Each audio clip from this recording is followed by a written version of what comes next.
Welcome back to On the Homefront. I'm your host, Jeff Dudan, and are you ready for some football? We're sitting here right at the beginning of the NFL season, and we've all heard the term franchise when it comes to the NFL. But what does that actually mean?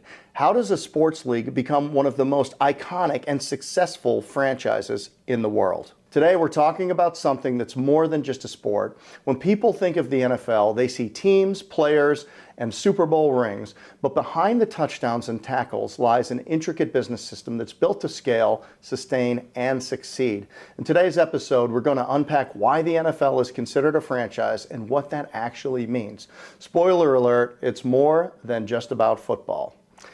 The NFL, at its core, is a sports league, but it's also a franchise. Now let's break down what that means. In business terms, a franchise is a system where a parent company, the franchisor, allows individual operators, the franchisees, to use its name, its brand, and business model to run their own individual units. That's exactly how the NFL operates. The NFL itself is the governing body, the franchisor, that manages the overarching brand, sets the rules, and controls the distribution of resources.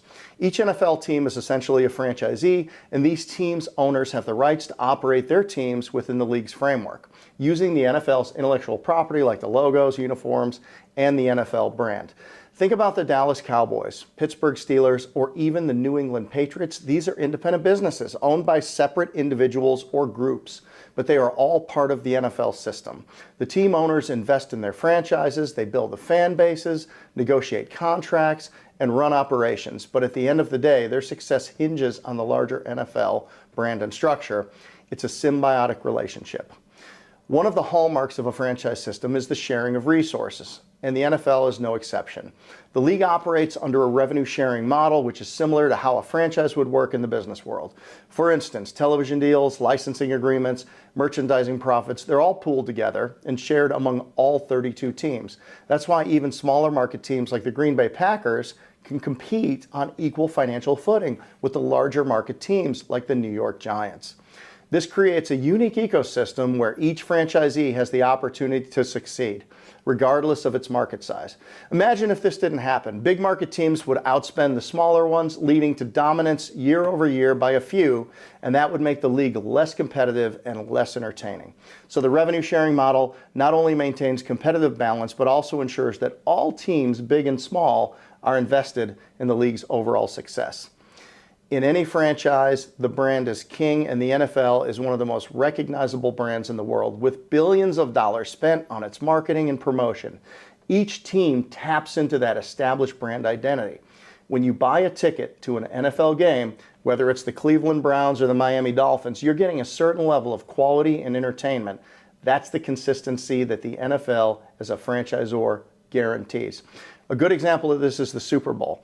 Every year, the NFL sells Super Bowl as a product. Now, the experience, the ads, the halftime show, and of course, the game itself, they're all part of this larger NFL franchise brand. Whether you're rooting for the teams or not, you know you're watching the biggest spectacle in American sports. Consistency, that's a hallmark of any franchise system, and the NFL maintains it through strict standardization. Every team operates under the same salary cap, adheres to the same rules basically, and follows the same business and operational guidelines. The standardization allows for predictability and quality control, just like how a McDonald's burger tastes the same, whether you're in New York or in Tokyo. The NFL also maintains league-wide protocols for everything from player safety to marketing, and these centralized guidelines ensure that the experience of watching an NFL game, whether it's live in the stadium or on TV, is uniform. That uniformity is crucial to maintaining the integrity of the brand. Franchises are always built for growth, and the NFL is no exception to that. The league strategically targets new markets for expansion, not unlike how a restaurant franchise would look for prime locations. When the NFL introduced teams like the Carolina Panthers or the Houston Texans, it was an intentional move to expand the league's footprint and fan base. Similarly, the NFL's push for international games, such as in London and Mexico City, is an example of a franchise's ambition to go beyond its borders. They're testing these markets to see if there's an appetite for more, just like a business would when it considers franchising in a new city or even a new country. In traditional franchises, the recruitment and training of staff are crucial. The NFL's draft system is a unique take on that concept. Every year, teams get to recruit the best new talent through the NFL draft.